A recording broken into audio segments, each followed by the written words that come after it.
489 000, c'est le nombre de contraventions de stationnement qui ont été délivrées par la Ville d'Ottawa en 2025.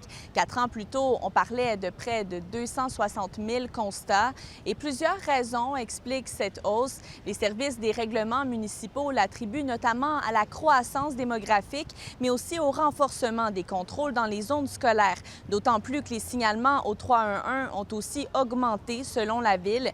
Il faut dire que plusieurs règles ont changé dans les dernières années. Par exemple, les heures payantes ont été prolongées dans le centre-ville et le stationnement est devenu payant le samedi, ce qui n'était pas le cas avant 2025.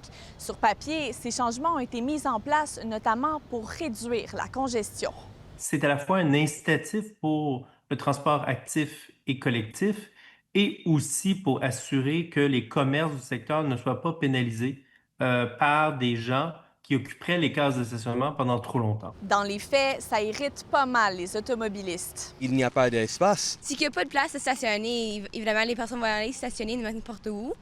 Alors, ça me surprend vraiment pas qu'ils essayent de trouver des places ici puis là, les infractions vont monter. Je crois que c'est mieux juste marcher, utiliser le train parce que c'est trop difficile. L'enjeu fait écho ici dans le marché Bail où les places de stationnement sont en demande. On ignore pour l'instant si le secteur bat des records en termes de contraventions, mais une chose est certaine pour la conseillère Stéphanie Plante, cet argent devrait être réinvesti dans son quartier. J'aimerais savoir si l'argent des contraventions peut aller pour des choses comme des dos-down, ou des brigadiers scolaires pour le quartier 12 parce que les besoins sont criants. Selon la Ville d'Ottawa, les recettes liées au stationnement ont augmenté de près de 920 000 sur rue et de 660 000 hors rue. Ces fonds sont utilisés pour entretenir les infrastructures de stationnement, les trottoirs et les rues.